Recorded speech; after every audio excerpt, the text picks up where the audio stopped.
The academy stood like a fortress at the edge of the human colony world, where young minds from many systems came to learn together, and to prove they had the strength to belong to the Great Alliance. And it was there on one bright morning that a quiet figure walked through the gates for the first time, and this figure was not like the others, for her skin carried a soft shade of blue that shimmered faintly under the sun, and her eyes reflected silver light that seemed to look beyond the world itself. And her name was Lyra, and she had come from a distant world that most of the students only knew through rumors and whispers. Other students gathered in small groups, staring at her as she walked with her head slightly lowered, and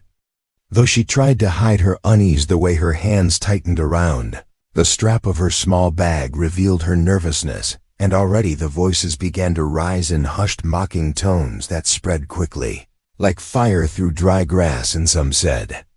she looked like a ghost, and some said she must be weak because her kind never fought wars like humans did, and others simply laughed because they found joy in making someone else feel smaller than themselves. Lyra reached the entrance hall where banners of the academy hung tall and proud, and where the sound of footsteps echoed like drums. Yet even here, she could not escape the stares and the whispers that clung to her like shadows, and she wondered for a moment if she had made a mistake by coming here. But she remembered the promise she made to her people, that she would try to stand among humans and prove she had worth, and that thought pushed her forward, even as her chest felt heavy with dread. In one corner of the hall, a boy named Ely stood watching the scene, and he noticed how the others laughed behind their hands, and how some nudged one another, as if her presence was nothing more than a cruel joke. And though Eli himself was only another student with no great power and no special title, something inside him stirred as he saw the quiet way she walked, as if carrying a weight no one else could see. And in that moment, he felt a strange pull, like a voice telling him not to turn away from her. Classes began, and the days slowly unfolded. But for Lyra, each moment was like walking through fire, for when she answered questions, her accent made others chuckle, and when she walked into the dining hall, the table seemed to close off, as if there was no space for her. And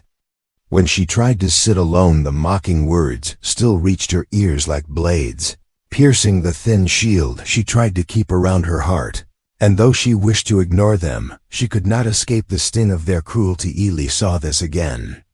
and again, and while most of the other humans dismissed her or joined the laughter, he found himself unable to do the same. And one evening, when the hall had grown quieter, he noticed her sitting at a table by herself, staring at the meal in front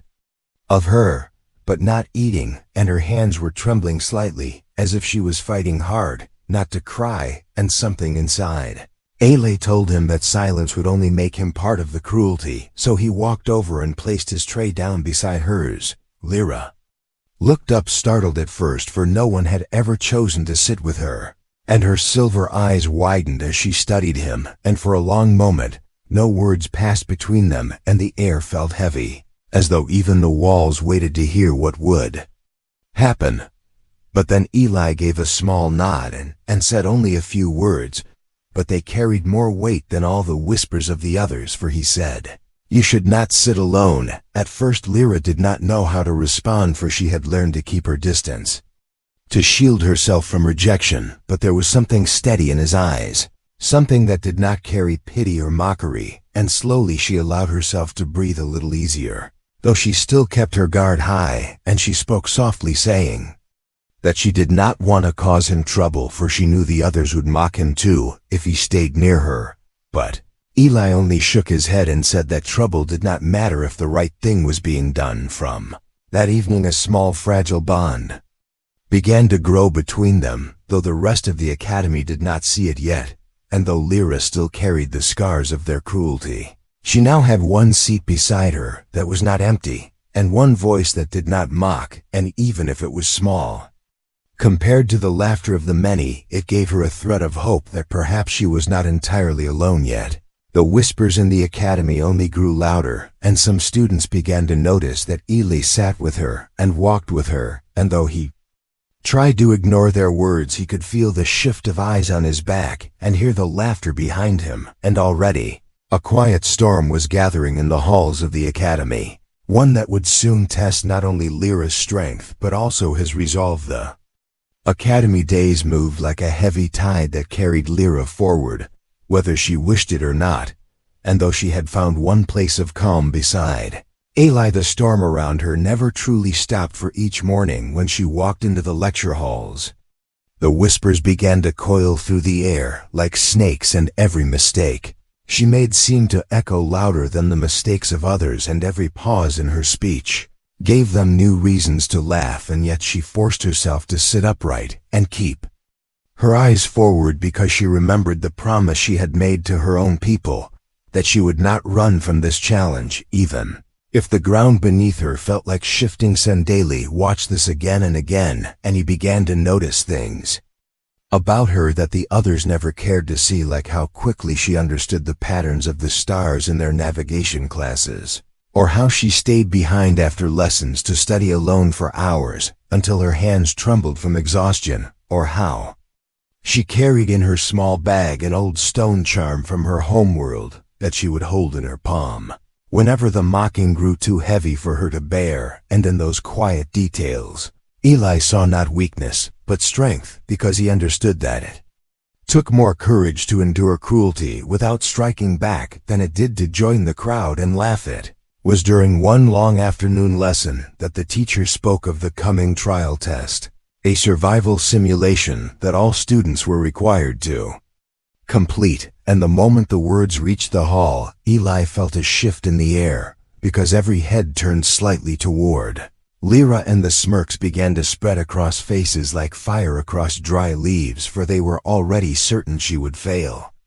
And they whispered promises that they would watch her stumble, and they looked forward to the moment when her place in the academy would finally collapse under the weight of her failure, and Eli felt a chill crawl down his spine as he saw the way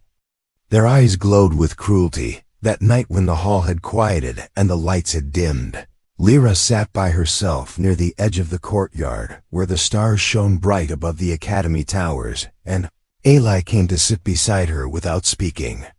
At first, because he did not want to disturb the fragile silence she had wrapped around herself, and when she finally spoke, her voice was low and tired as she said that the trial test would be the end of her place here, because the others would not let her succeed, and she had no strength to fight them, and her silver eyes carried a sorrow so deep that Alan felt it like a weight pressing against his own chest. He told her then that she was wrong, not because the test would be easy, but because strength was not measured only in force, and not decided by the cruel words of those who feared what was different. And he said that she had already proven strength by surviving their laughter each day without breaking, and that if she could hold on through that storm, then she could face anything the trial demanded. And though his words were simple, they carried into her heart like light, breaking through heavy clouds, and for the first time she allowed herself to believe that perhaps she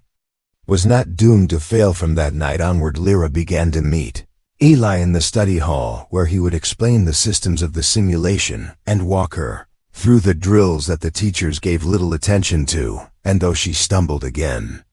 and again, he did not laugh, and he did not mock, and he did not give up. And slowly she began to grow steadier, her steps more certain, her understanding sharper, and the whispers of failure that haunted her began to lose their power, though the voices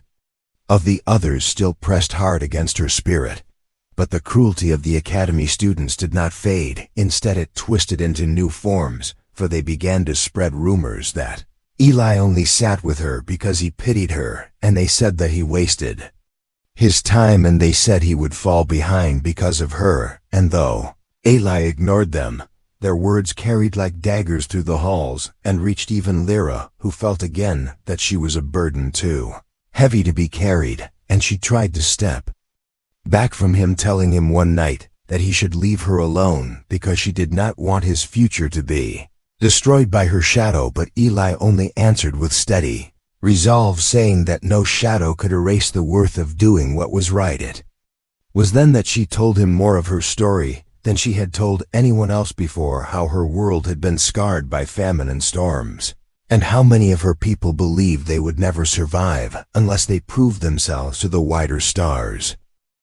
And how she had been chosen not because she was strong, but because she was willing to try. And though she feared every step she took, she carried the hope of her people in her heart, and it was that hope that had brought her here, even though the Academy greeted her with nothing but scorn, and in her quiet, trembling voice, Eli heard the weight of an entire world resting on her small shoulders, and he understood that her presence was not weakness, but sacrifice. As the days passed, the bond between them grew, though it was fragile and unseen by most. It was like a flame hidden under layers of ash, yet it burned steady and strong, and it carried them both forward into the days that led closer and closer to the trial test. And though suspense hung in the air like a storm waiting to break, Lyra no longer walked entirely alone, for Ailey walked beside her, and his quiet strength gave her reason to lift her head a little higher. Yet in the shadows of the Academy, the whispers of sabotage grew stronger, and there were those who planned not only to watch her fail, but to ensure it with their own hands. And though Lyra did not yet know it, the true test that awaited her would not only measure her strength, but also the courage of the one human who had chosen to stand by her. The day of the trial test arrived, and the Academy was filled with a restless energy that spread through the halls like a storm ready to break, and every student whispered about what would happen for the survival. Simulation was not a simple challenge, but a test that decided who among them had the strength to remain in the Academy, and who would be sent home in disgrace. And though the teachers spoke of fairness, everyone knew that this test was merciless, and that failure would follow those who stumbled like a shadow for the rest of their lives. And so each student prepared themselves with fear and pride burning in their hearts. Lyra stood at the edge of the preparation hall, her blue skin faintly glowing in the bright lights, and her silver eyes searching the rows of machines and equipment that would soon be her battlefield. And though her body was steady, inside her heart pounded like a drum that would not stop, for she knew this was the moment everyone had been waiting for, not to see her succeed, but to see her fall. And she could feel their mocking smiles pressing against her back even before the trial began, and she gripped the stone charm from her home world tighter than ever, as if its weight could anchor her trembling spirit. Eli came to her side, his presence steady and quiet, and though he could not take the test for her, he gave her the words she needed to hear, reminding her that strength was not in the eyes of the crowd, but in her own choice to keep walking forward, no matter how heavy the path became. And though she only nodded in reply, his voice gave her a spark of courage that held her upright as the teachers called them into the simulation chamber. The Kanji chamber was vast and dark, and when the lights shifted, the students found themselves standing in a wild digital landscape filled with jagged rocks, deep rivers, and shadows that moved like predators in the distance. For the program was designed to test not only strength but also wit and survival, and each student was given a small pack with limited supplies and told they must reach the beacon at the far end of the terrain before time ran out, and those who failed would lose their place in the Academy. The signal was given, and the students rushed forward like a storm of bodies and voices echoing through the rocky hills. And almost immediately, Lyra felt the weight of their hatred as two students shoved her shoulder hard enough to make her stumble, and others laughed as she struggled to keep her footing on the rough ground. And though the program was only a simulation, the pain she felt from the fall was sharp and real enough to draw tears to her eyes. But she forced herself up, refusing to let them see her broken. Eli had chosen to stay near her, though it meant slowing his own pace, and this decision quickly drew the attention of others who muttered insults and threw mocking glances, yet he ignored them, keeping his focus on helping her navigate the rough terrain, guiding her step by step through the obstacles while the others pushed ahead, determined to leave her behind. But even as they moved forward, Lyra could sense that some of them were not satisfied with simply outrunning her. They wanted to see her fail completely, and the air grew heavy with the promise of sabotage. The Simulation grew harsher with each hour as storms of digital fire swept across the sky and rivers surged with deadly force and strange. Beasts emerged from the shadows to attack those who lagged behind, and Lyra fought against fear as one of the creatures leapt toward her, its teeth gleaming like blades, but Eli was there pulling her back and guiding her hand to strike with a sharpened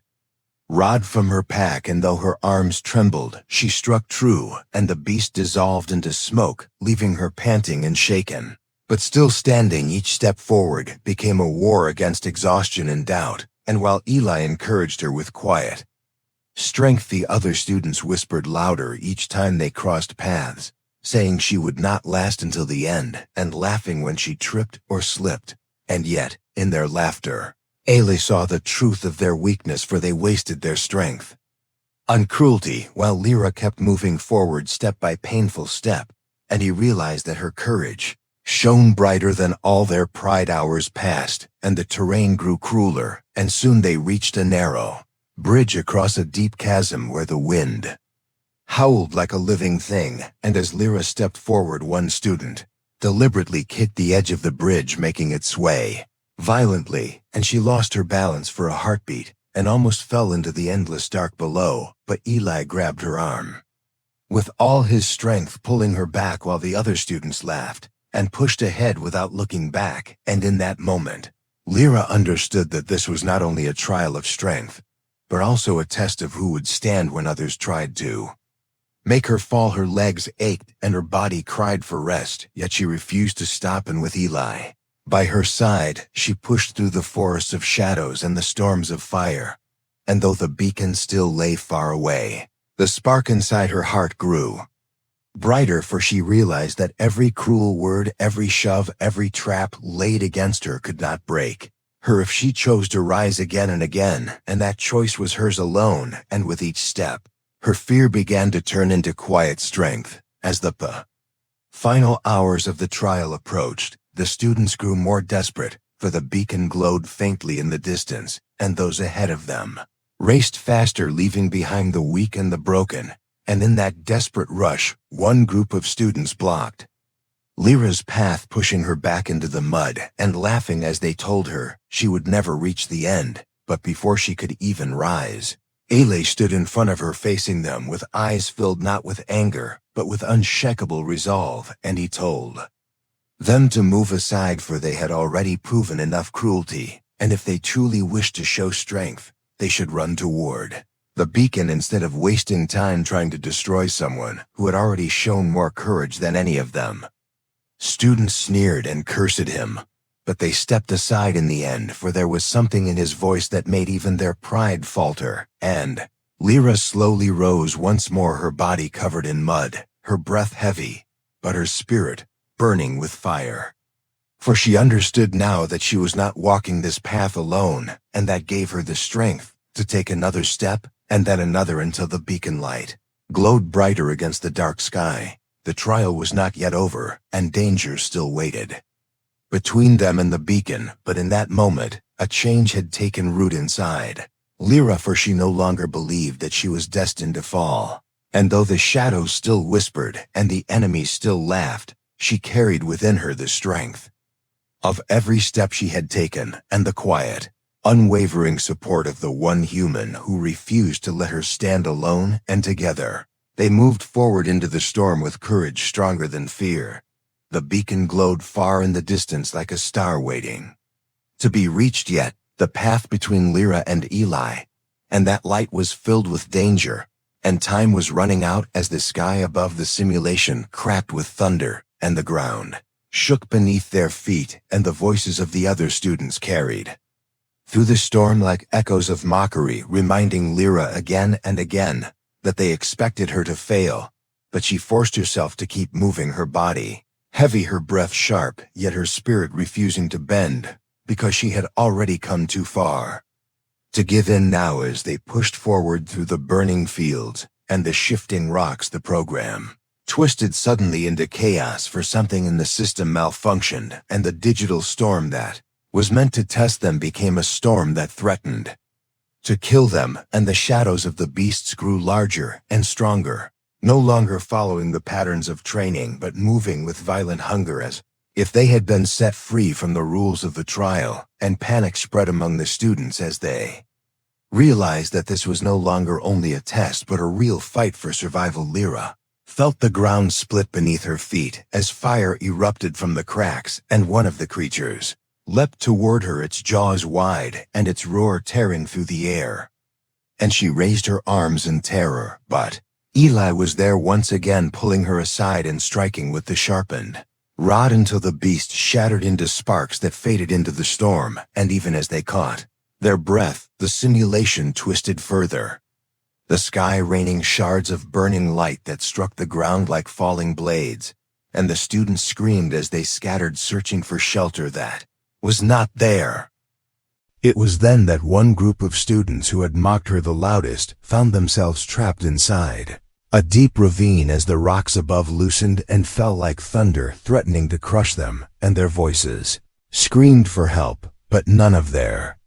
friends turned back, for all were too afraid to face the chaos. And in that moment, Lyra knew she could walk past and let the storm claim them, for they had never given her kindness, only pain. Yet her heart told her that to walk away would make her no better than them, and though her hands shook and her breath faltered, she turned toward the ravine and began climbing down the jagged rock ceiling, followed without hesitation, and together they reached the frightened students, who looked at her with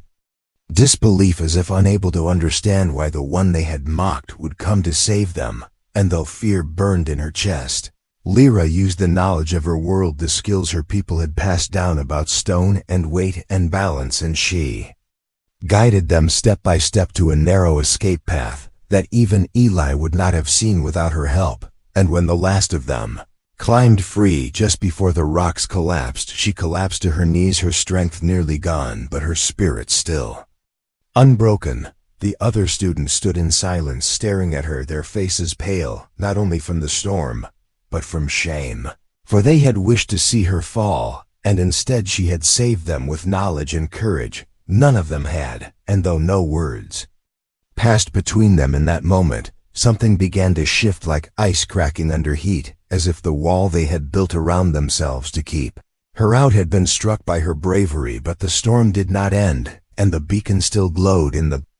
distance, waiting, and the time grew shorter with every heartbeat. So Eli pulled her gently to her feet, telling her they must keep going, and though her body trembled and her wounds burned, she nodded and leaned on his strength as they moved together through the broken fields. As they walked, she felt the weight of exhaustion pressing hard against her chest, and she whispered that perhaps she could not go further and that perhaps she should stop here. But Eli turned to her, his voice firm and steady, and he said that she had already done what none of them had done, and that she had already proven her worth, but that if she stopped now, the storm would claim her and her story would be left unfinished, and he could not allow that. And his words lit a fire in her again, and she forced herself to take another step and then another. Simulation continued to break down with every passing moment, until even the teachers outside grew alarmed and struggled to shut the system down. But their efforts failed, and inside the chamber, the storm grew wild, as if the world itself was collapsing, and the students who had once laughed now screamed in terror, and those who had once mocked now ran in desperation. But Lyra kept moving forward with Eli by her side, for she knew that if she reached the beacon, she could end this chaos for all of them. Vision blurred, her muscles burned, yet her mind cleared in a strange way, and she realized that everything she had endured, the cruel words, the laughter, the sabotage, all of it had been preparing her for this moment, when she had to rise not only for herself, but for everyone trapped in the storm. And with that realization, she straightened her back, even as her legs threatened to give out,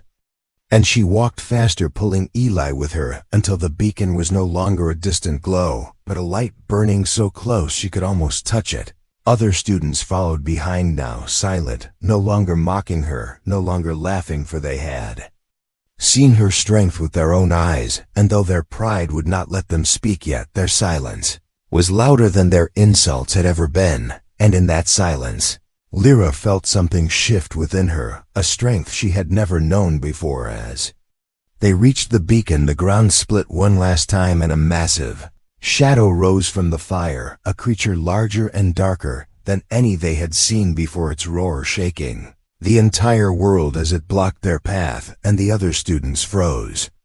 too terrified to move. But Lyra stepped forward with Eli at her side, and though she held no great weapon, and though her body was weak, she raised her hands steady, her silver eyes burning like fire, and she whispered words of her people, calling on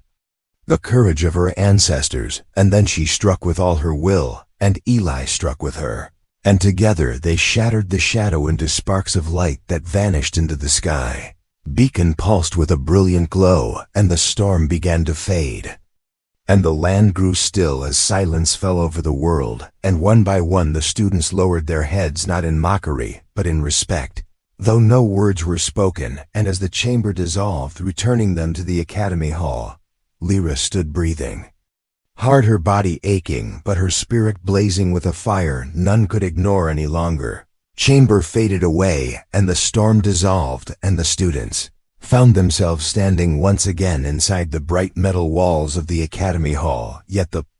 silence that followed was unlike any silence they had known before, for it was heavy and filled with the weight of what had just happened, and the faces that had once carried laughter and mockery now carried only exhaustion and shame as they remembered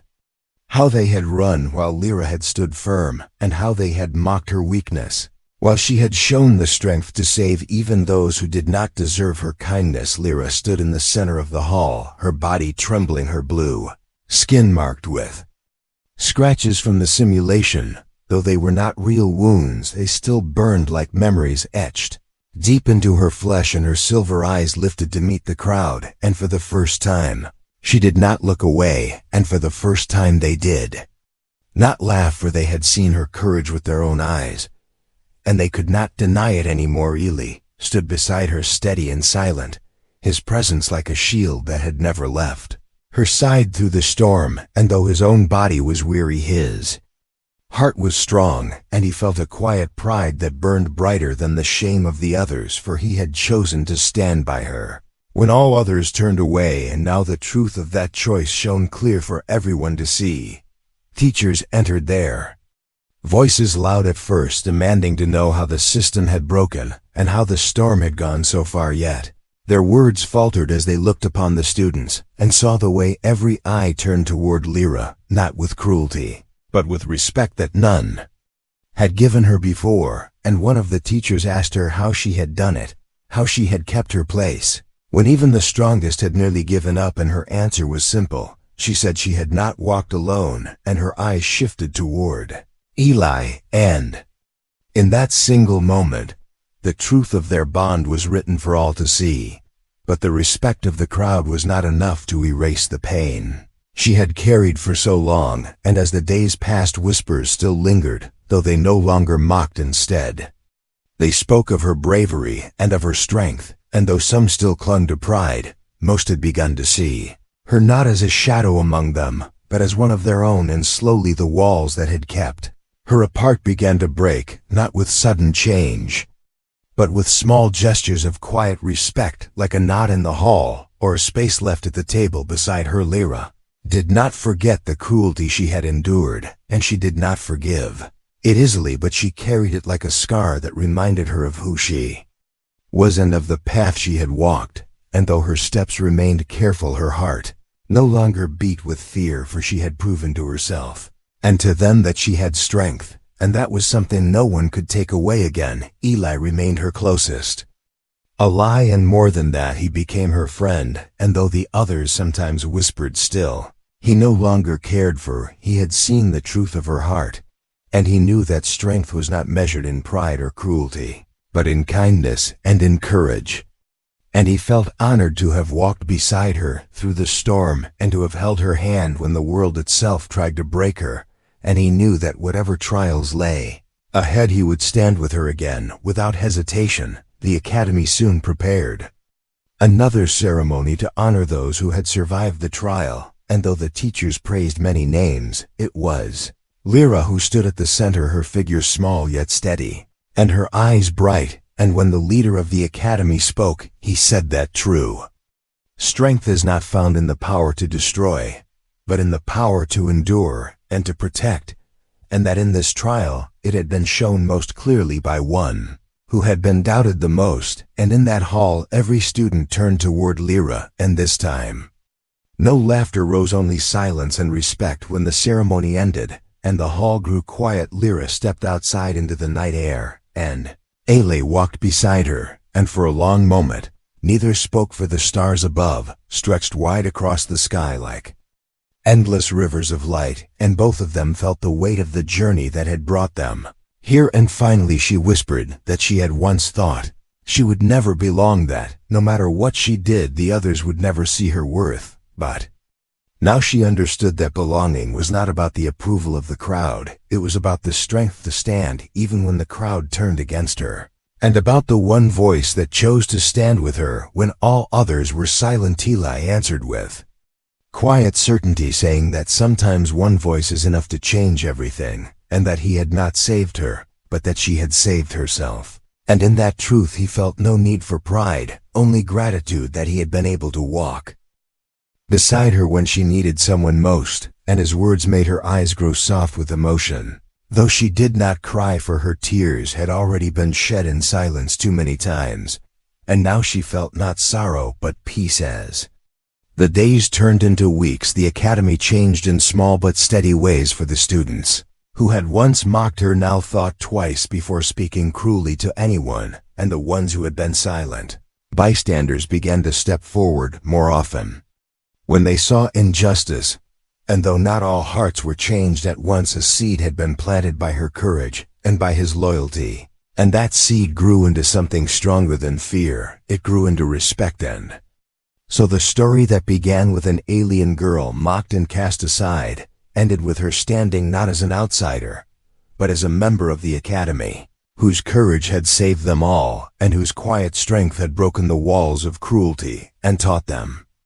what true humanity meant. And Eli stood beside her, proud not of himself, but of her,